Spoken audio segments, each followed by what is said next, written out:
As you may or may not know, my watch collection has been growing quite rapidly over the last few years, so today I'm going to be doing a watch collection video showing what my watch collection is looking like going into 2022.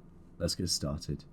Starting off the video today, we have the Casio Marlin, a video that I made over a year ago now reviewing this watch. It's still one of my favourites to view, as you'll see me in that video fall into an icy cold river trying to review this watch, and as you can see, it's still ticking to this day.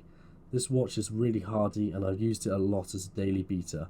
It's a beautiful resin strap. While maybe cheap, it goes with a lot of my outfits and it's just really functional.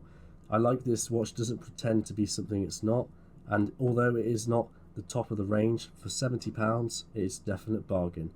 It may be worn on only the bigger wrists, but I still feel like if you can afford to fit it on your wrist for this sort of price, it's definitely worth it. So the Casio Marlin is going to be the first on this list. Let's go to the next watch. The next watch is one that you've never seen before on the channel, and that is the Seamaster Water Ghost. As you can see, this is my automatic 200 meter capable Seamaster, and as you can see, it reflects light like no other. It is really reflective. It's a really nice dive watch that I've got currently on a Bond style NATO. I purchased this in the AliExpress 11/11 sale, and a video of that will be going out fairly soon. Hopefully sometime in the new year. It's a really nice watch. I'm really happy with its purchase so far. And yeah, I haven't got too much to say about this as I've only owned it for a few months now. But yeah, you'll see a review soon about this. On to the next watch. The next watch is a watch that you've seen before hopefully on my channel, which is the G-Shock. Now this is a stealthed out black and black G-Shock. I've worn this probably more than any other watch on this video, and that's for the sole reason it was my daily beater for a very long time.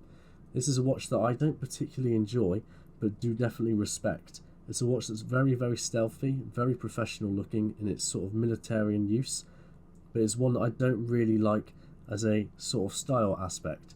I only ever really wear this watch when I'm doing aerobics, or if I'm not too worried about getting it damaged. It's a very hardy watch, everyone knows G-Shock for that, and I do like that it's black and black, very stealthy. Apart from that, I haven't really got too much to say about this watch. Definitely a keeper. I'm not going to be removing this watch anytime soon. I use it still very regularly. The next watch is a watch that I've owned for almost 2 years now, but I've never shown on the channel before, and that is the Longines Conquest. This is a dress watch with dive watch attributes going all the way down to 300 meters water resistance.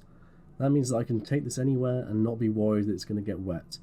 This is a really lovely watch, amazing if you're wearing a white shirt with that beautiful white sunburst dial.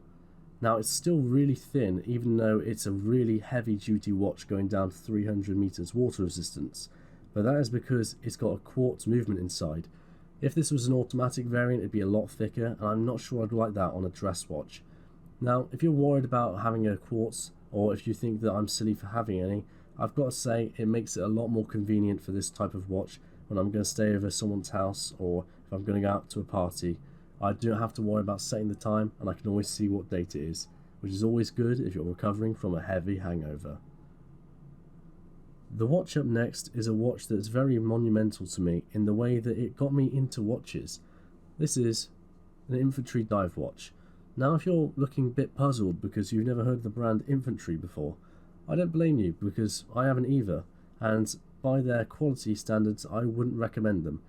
It's not a screw down case back, so anyone could pop this off. It is not water resistant in the slightest. As you can see, the bezel has quite a substantial amount of wobble to it. It's not very well secured, a lot of play in that bezel. The pip has also been removed, it's just come out. There's a substantial amount of dust under the dial, and yet it still is a watch that I'm never going to get rid of. It's a watch that I've actually bought this strap for, and many others like it, because it's a watch that means a lot to me, being the first one I've ever really owned.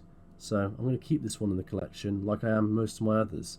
I've only ever sold one watch, and that is what I'm going to go into next. If you thought the Phoebus Wavemaster, you'd be correct, because that watch is the watch I owned earlier this year. It's a watch that I reviewed and recommended very strongly, saying it was the bargain of the sea. Unfortunately for me, the bargain of the sea it may be, but it was not for me. It was a really lovely watch, but I didn't really love it enough to keep it. It was very thick in its diameter of the case, and I didn't really feel like it suited me. It was a watch that I really liked the look of, but I didn't wear a lot, so therefore I thought I may as well sell it. It wasn't really doing anything, just sitting in a box, and I don't want watches just to have for the sake of having. So I then passed it on to someone else who's probably enjoying it a lot more. The next watch is the most expensive watch in my possession. The combination of every other watch in my collection would still not equal this single watch's economic value.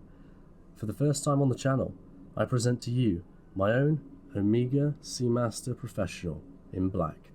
This is a beautiful dive watch capable of 300 meters water resistance with a beautiful in-house movement, automatic, as you can see, perfectly symmetrical date window down there, ceramic bezel, sapphire crystal, absolutely beautiful watch.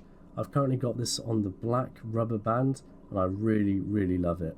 I'm not going to go into too much detail on this watch because I want to save that for a review that will be posted sometime in the new year, so keep an eye out for that. And now on to the next watch. Last but not least, we have the Casio Royale. This is a watch that I've recently modified, and I'd recommend watching the video if you haven't already. It didn't go particularly to plan, as you can see here, we've got a bit of paint missing, but otherwise than that, I'm really happy the way this thing turned out. You can see that it's got a really nice custom wave patterning at the bottom of the watch now, and I really do like the removal of all the lettering. It's a cheap watch, the cheapest I own, but it's a really nice watch just to beat around. I feel like it's a really functional but also very cool looking watch. But that's going to be the end of today's video.